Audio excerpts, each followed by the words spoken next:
வீடியோக்குள்ளே போகிறதுக்கு முன்னாடி ஒரு விஷயம் சொல்லிடுறேன். நம்ம சேனல் நம்ம வீடியோவில் வந்து பார்த்தீங்கன்னா மேலே வாட்டர் மார்க் இருக்கும். அதாவது கைன் மாஸ்டர் அப்படின்னு சொல்லக்கூடிய வாட்டர் மார்க் இருந்திருக்கும், லோகோ, கைன் மாஸ்டர் லோகோ. அதுக்கான காரணம் வந்து பார்த்தீங்கன்னா நான் ரெகுலராக யூஸ் பண்ணக்கூடிய அந்த கைன் மாஸ்டர் அப்ளிகேஷன் வந்து பார்த்தீங்கன்னா ஒர்க் ஆகலை. அது வந்து பார்த்தீங்கன்னா சரியாக ஒர்க் ஆகலை. வேறு வெர்ஷன் தேடி பார்த்தேன். பட் வேறு வெர்ஷன் கிடச்சுமே அது வந்து சரியாக ஒர்க் ஆகலை. நான் ஸ்டோரேஜ் ப்ராப்ளம் கொடுத்துச்சு. ஸோ வந்து பார்த்தீங்கன்னா இன்றைக்கி கிட்டத்தட்ட நேற்று முழுக்க வந்து பார்த்தீங்கன்னா அப்ளிகேஷன் தேடி வந்து சோஞ்சு போயிட்டேன். அப்ளிகேஷன் கிடைக்கவே இல்லை. ஏற்றி டெல் பண்ண வேண்டியதாக போயிடுச்சு. ஸோ கடைசியாக வந்து பார்த்தீங்கன்னா வேறு வழியே இல்லாமல் தற்சமயத்துக்கு வந்து பார்த்தீங்கன்னா நம்ம ப்ளே ஸ்டோரில் இருந்து நம்ம கைன் மாஸ்டர் டவுன்லோட் பண்ணியிருக்கேன். இது வந்து நார்மல் வெர்ஷன் தான். அதாவது இதில் வந்து பார்த்தீங்கன்னா வாட்டர் மார்க் இருக்கும். ஸோ வேறு வழியெல்லாம் வந்து பார்த்தீங்கன்னா தற்சமயத்துக்காக வந்து இது ஏற்றி வச்சுருக்கேன். ஸோ தயவுசெய்து மன்னிச்சிக்கோங்க. வீடியோவில் வந்து பார்த்தீங்கன்னா வாட்டர் மார்க் இருந்தால் மன்னிச்சிக்கோங்க. வீடியோவில் லேட்டாக வர்றது காரணமாக அதுதான். ஏற்கனவே எடிட் பண்ணி வச்சதெல்லாம் வந்து பார்த்தீங்கன்னா அந்த கைன் மாஸ்டரோட டெலிட் ஆகிடுச்சு. ஸோ மறுபடியும் வந்து பார்த்தீங்கன்னா புதுசாக கைன் மாஸ்டர் ஏற்றி எடிட் பண்ணிட்டு இருந்தேன். இந்த வீடியோவில் மட்டும் வாட்டர் மார்க் இருக்கும். தயவுசெய்து கொஞ்சம் பொறுத்துக்கோங்க, ஓகேவா? ஹலோ ஃப்ரெண்ட்ஸ், எல்லாருக்கும் வணக்கம். இன்றைக்கி நம்ம என்ன பார்க்க போகிறோம்னா, ரொம்ப நாளாகவே வந்து பார்த்தீங்கன்னா நிறைய பேர் வந்து பார்த்தீங்கன்னா கமெண்ட் செக்ஷனில் விஷ்ணு பகவானோட டாப் 8 பவர்ஃபுல்லான ஃபார்ம்ஸ் போடுங்க, விஷ்ணு பகவானோட சக்தி வாய்ந்த வடிவங்கள் போடுங்கன்னு சொல்லி கேட்டுக்கிட்டே இருந்தாங்க. ஸோ இப்போ நம்ம வந்து பார்த்தீங்கன்னா விஷ்ணு பகவானோட டாப் 8 சக்தி வாய்ந்த வடிவங்களை பற்றி தான் இந்த வீடியோவில் பார்க்க போகிறோம். டெக்னிக்கலாக வந்து பார்த்தீங்கன்னா இந்த வீடியோவில் வந்து பார்த்தீங்கன்னா ஒரே பிளேஸில் 2-3 கேரக்டர்ஸ் கூட வருவாங்க. 2 அவதாரங்களோட வரும், 2 வடிவங்கள் கூட. ஸோ அட்ஜஸ்ட் பண்ணிக்கோங்க. பிகாஸ் 8 வடிவங்கள்லாம் எடுக்க முடியாது மகாவிஷ்ணுவோட வடிவங்களில். அது ரொம்ப கஷ்டம். ஸோ அதனால் சில வடிவங்களை வந்து பார்த்தீங்கன்னா அந்த லிஸ்ட்டு சேர்த்து ஆகணும். அதனால் வந்து பார்த்தீங்கன்னா 8 டைப்பாக நான் பிரிச்சிருக்கேன். அதாவது 8 பிளேஸாக வச்சுருக்கேன். ஒரே பிளேஸில் வந்து பார்த்தீங்கன்னா 2 அவதாரங்கள் அல்லது 2 வடிவங்கள் கூட வரலாம். சொன்ன மாதிரி இந்த வீடியோவில் வடிவங்கள் மட்டும் வராது, சில அவதாரங்களும் வரும், ஓகேவா? சரி, ஓகே, வாங்க நம்ம வீடியோக்குள்ளே போகலாம்.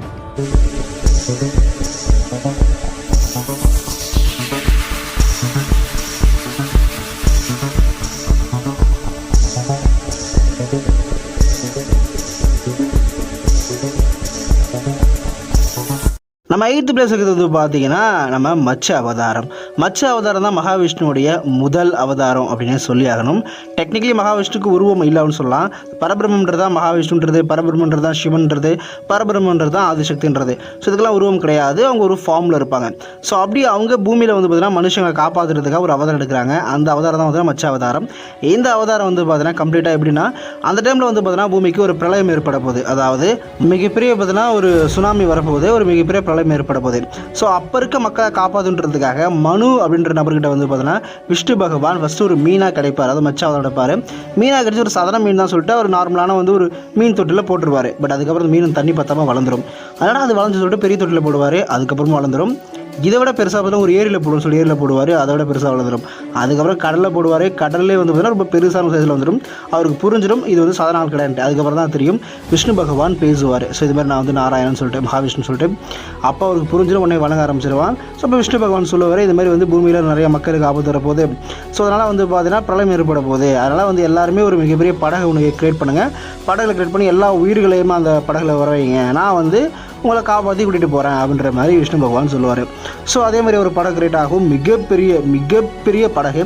எல்லா உயிரினங்களும் மனிதர்கள் மட்டுமல்லாமல் மற்ற எல்லா உயிரினங்களும் சேர்ந்துருப்பாங்க. விஷ்ணு பகவான் அவங்கள காப்பாற்றுவார்.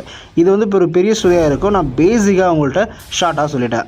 இந்த அவதாரம் ஒரு மீன் அவதாரம், மகாவிஷ்ணுடைய ஃபர்ஸ்ட் அவதாரமும் கூட. அண்ட் நம்ம பிளேஸில் வந்து பார்த்தீங்கன்னா 8th பிளேஸில் இந்த அவதாரத்தை கொடுத்துருக்கோம். பிகாஸ் இந்த அவதாரத்தில் வந்து பார்த்தீங்கன்னா பெருசாக பவர் யூஸ் பண்ணுற மாதிரி காட்சிகள் அவ்வளோவா கிடையாது. அண்ட் பேட்டில்ஸும் அவ்வளோவா கிடையாது. சில இடங்களில் வந்து ஒரு வருஷம் கூட பேட்டில் பண்ணுற சொல்கிறாங்க. பட் பேசிக்காக நிறைய ஸ்டோரியில் அந்த மாதிரிலாம் எதுவும் கிடையாது. இது முழுக்க மக்களை காப்பாற்றுறதுக்காக மட்டுமே எடுக்கப்பட்ட அவதாரம். நம்பர் 7th இது வந்து பார்த்தீங்கன்னா வாமன அவதாரம் மற்றும் கூர்ம அவதாரம். வாமன அவதாரம் வந்து பார்த்தீங்கன்னா மகாபலி அப்படின்னு சொல்லக்கூடிய ஒரு அசுரன் இருப்பார். இவர் வந்து பிரகலாதனுடைய வம்சாவளி. டெக்னிக்கலி ரொம்ப கெட்டவர் கிடையாது, கொஞ்சம் நல்லவர் கூட சொல்லப்போனால் ஒரு நல்லவர் தான். ஆனால் இவர் வந்து அந்த டைமில் வந்து பார்த்தீங்கன்னா ஒரு ஹெவனை ரூல் பண்ண நினைக்கிறாரு. சில 3 வேர்ல்டுமே ரூல் பண்ணுறாரு. ஸோ இதனால் திதி ஆகாயத்தின் கடவுளான திதி கிடையாது, அதிதி வந்து தேவனுடைய அம்மா. அவங்க வந்து ஹெல்ப் கேட்குறாங்க மகாவிஷ்ணு கிட்ட. மகாவிஷ்ணு ஹெல்ப் பண்ணுறேன்னு சொல்கிறாரு. அவங்களுக்கு மகனாகவே வந்து பார்த்தீங்கன்னா கஷ்யப்பருக்கும் அதிதிக்கும், அதாவது இவங்க 2 பேரும் தான் பார்த்தீங்கன்னா தேவர்களுடைய father mother, celestial mother and ஃபாதர்னு சொல்லலாம். இவங்களுக்கு ஒரு பையனாக பிறக்கிறாரு நம்ம விஷ்ணு பகவான் வாமன அவதாரம் எடுத்து. மகாபலி இடத்துக்கு யாகம் பண்ண போனப்போ மகாபலி வந்து கேட்பாரு உங்களுக்கு என்ன வேணும்னு சொல்லிட்டு. ஸோ அப்போ வந்து பார்த்தீங்கன்னா அந்த 3 அடி நம்ம எடுக்கிற 3 அடி வந்து என்கிட்ட கொடுத்தோம், அந்த நிலத்தை என்கிட்ட கொடுத்துன்னு சொல்லுவார். அதே மாதிரி அவர் ஓகே சொல்லுவார். ஃபஸ்ட் அடி வந்து பார்த்தீங்கன்னா நார்மலாகவே எடுப்பார். பட் செகண்ட் அடியில் வந்து பார்த்தீங்கன்னா சைஸ் இன்க்ரீஸ் பண்ணி பூமியையும் ஆகாயத்தையும் வளர்ப்பார். அவரோட கால் வந்து ஆல்மோஸ்ட் பார்த்தீங்கன்னா 3ல் டச் ஆகும்னு சொல்கிறாங்க. அந்த அளவுக்கு பார்த்தீங்கன்னா அதோட சைஸ் இன்க்ரீஸ் பண்ணியிருப்பாராம்.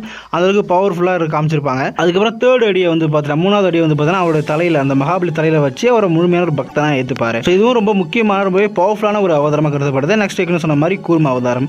கூர்ம அவதாரம் வந்து பார்த்தீங்கன்னா பார்க்கடல் கடையிறதுக்காக, அந்த பார்க்கடல் மலை இருக்கு இல்லையா, அந்த மந்தார மலை, ஸோ அதை வந்து பார்த்தீங்கன்னா சுமங்கணும் அப்படின்றதுக்காக, அவங்களுக்கு பார்க்கடல் கடையிறதுக்கு வசதியாக இருக்குன்றதுக்காக ஒரு ஆமை வடிவத்தில் வந்து பார்த்தீங்கன்னா ரூபமாக ஒரு கூர்ம வடிவத்தில் மாறி டிரான்ஸ்ஃபார்ம் ஆகி அவதாரம் எடுத்து அவர் வந்து தாங்கிப்பார். ஸோ அசுரர்களும் தேவர்களும் பார்த்தீங்கன்னா பயங்கரமாக கடைவாங்க. ஸோ அசுரர்கள் தேவர்கள்ன்றவங்க எவ்வளோ பவர்ஃபுல்லாக வச்சு பாருங்கள். அதுவும் அந்த பாம்பு வந்து பார்த்தீங்கன்னா வாசுகி, அவர் ஒரு நாக கடவுள், சிவபெருமான் கருத்தில் இருக்கவர். ஸோ அவரை பிடிச்சி ஒரு பக்கம் வாழை வந்து பார்த்தீங்கன்னா தேவர்களும் தலையை வந்து அசுரர்களும் இருக்கிறாங்க. இவர் வந்து பார்த்தீங்கன்னா தாங்கிட்டு இருக்காரு. ஸோ முக்கோடி தேவர்கள் முக்கோடி அசுரர்கள் சொல்லிட்டு அவங்க எல்லாருமே இழுக்கும் போது இவர் தாங்கிட்டு இருப்பார். ஸோ இவர் வந்து பார்த்தீங்கன்னா அவங்களுக்கும் ஹெல்ப் பண்ணுவார். ஸோ இந்த அவதாரம் ரொம்ப முக்கியமான அவதாரம், பயங்கர சக்தி வாய்ந்த ஒரு அவதாரமும் கூட. நம்பர் 6 வந்து பார்த்தீங்கன்னா அதே டைமில் எடுத்த மோகினி அவதாரம். இந்த மோகினி அவதாரன்றது வந்து பார்த்தீங்கன்னா அசுரர்கள் தேவர்களோட பவர்ஸ் கம்மியாக இருக்குது அப்படின்னு சொல்லிட்டு அந்த அமிர்தத்தை நம்மளே எடுத்துக்கிறான்னு சொல்லி, ஏன்னா அந்த அமிர்தத்தை குடிச்சா இவங்களாம் பார்த்தீங்கன்னா அமிர்தம் கிடச்சிடும், இம்மோர்டலாக ஆகிடுவாங்க. ஸோ தேவர்களோட பவர்ஸ் இப்போ இல்லை, கம்மியாக கூட பேட்டில் பண்ண தேவையில்லைன்றதுனால அதை நம்ம எடுத்துகிட்டு போயிடலாம்னு சொல்லிட்டு இவங்க வந்து ஏமாத்திடுவாங்க. ஸோ இதனால் தேவர்கள்லாம் விஷ்ணு பகவான்கிட்ட கேட்க, விஷ்ணு பகவான் சார் நான் பார்த்துக்கிறேன்ப்பா அப்படின்னு சொல்லிட்டு மோகினி அவதாரம் எடுப்பார். இவன் மகாவிஷ்ணு வைகுண்டத்தில் மகாவிஷ்ணுவும் இருப்பார், எங்கள் மோகினி ஃபார்ம் எடுப்பார். இந்த மோகினி ஃபார்மில் வந்து பார்த்தீங்கன்னா one of the most beautiful form சொல்கிறாங்க. அண்ட் இந்த ஃபார்ம் கம்ப்ளீட்டாக எப்பேற்பட்ட ஆணையும் அல்லது எப்பேற்பட்ட நபரையும் மயக்கக்கூடிய ஒரு வடிவம் பெற்றது. அண்ட் மகாவிஷ்ணு அந்த வடிவத்தில் வந்து பார்த்தீங்கன்னா ஒட்டுமொத்தமாக எல்லா தீய சக்தி அசுரர்களையுமே மயக்கிடுவார், தன்னோட சக்திகளை பயன்படுத்தி மயக்கிடுவார். சில தேவர்களுமே மயங்கிடுவாங்க, பட் தேவர்கள் விஷ்ணு தெரியும், இருந்தாலும் அவரோட அந்த மயக்கத்தில் பார்த்தீங்கன்னா தேவர்களும் மயங்கிடுவாங்க. ஸோ எல்லாரையும் வரிசை நிற்க வச்சு பார்த்தீங்கன்னா அந்த அமிர்தத்தை கொடுப்பாரு.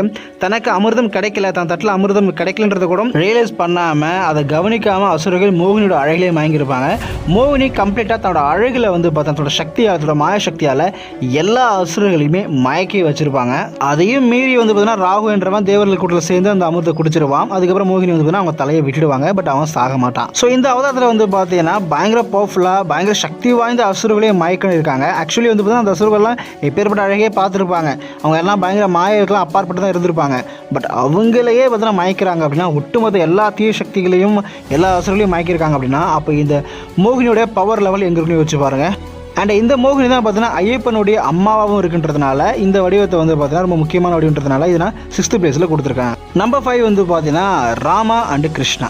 ஸோ ரொம்ப முக்கியமான அவதாரம்னு சொல்ல போனால் மகாவிஷ்ணுடைய அவதாரம்லாம் ரொம்ப பேர் போன அவதாரங்கள் வந்து பார்த்தீங்கன்னா ராமா அண்ட் கிருஷ்ணா. 2 அவதாரங்களுமே ரொம்ப ஃபேமஸ்ன்றதுனால பேசிக்காக எல்லாருக்குமே இந்த அவதாரங்கள் ஸ்டோரி தெரியும். ராமா அவதாரம் ஸ்டோரி உங்கள் எல்லாருக்குமே தெரியும். அண்ட் இந்த 2 அவதாரமே வந்து பார்த்தீங்கன்னா மனித அவதாரங்கள். அண்ட் இந்த 2 அவதாரமே பயங்கர காட்லி பீயிங்காக இருந்தாலும் இவங்க மனிதரோட எமோஷனுக்குள்ளே உட்பட்டு தான் ஆவாங்க. அதாவது இவங்க 2 பேருமே அந்த 2 அவதாரங்களுமே அவங்களுக்கு சில எமோஷனல் இருக்கும், மனுஷ எமோஷனல்.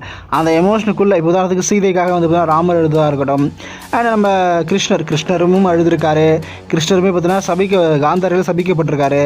ஸோ கிருஷ்ணருமே பார்த்தீங்கன்னா சில எமோஷனல் அவருக்குமே ஹியூமன் எமோஷனல் அவர் ஹேண்டில் பண்ணியிருக்காரு. இவங்க 2 பேரும் தனியாக பேச வேண்டாம், பிகாஸ் எல்லாருக்குமே தெரிஞ்ச அவதாரங்களும் இந்த 2 அவதாரங்களும் பயங்கர பவர்ஃபுல். எந்தளவுக்கு பவர்ஃபுல் உங்களுக்கு தெரியும்.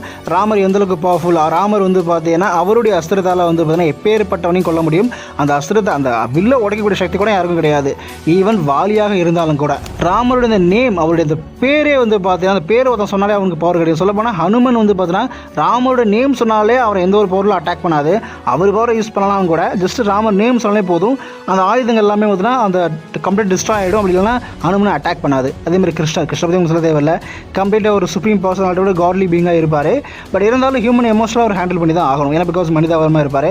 அண்ட் அந்த டைம்லேயே வந்து பார்த்தீங்கன்னா என்டையர் யூனிவர்ஸ் என் வாழ தாண்டா இருக்குது அப்படின்ற மாதிரி காமிச்சிருப்பாரு. ஸோ இந்த 2 வடிவங்களை பற்றி எல்லாருக்குமே தெரிஞ்ச வடிவங்கள்ன்றதுனால இதை பற்றி நம்ம டீட்டெயிலாக பேச வேண்டாம். ஸோ இந்த 2 வடிவங்களும் ரொம்ப முக்கியமான வடிவங்கள். அதே சேம் டைம் இது மனித வடிவங்கள், மனித எமோஷனுக்குள்ளே வந்து பார்த்தீங்கன்னா சில ஹேண்டில் பண்ணி தான் ஆகணுன்றதுனால இந்த 2 சக்தி வாய்ந்த அவதாரங்களுமே வந்து நான் நம்பர் 5ல் கொடுத்துருக்கேன்.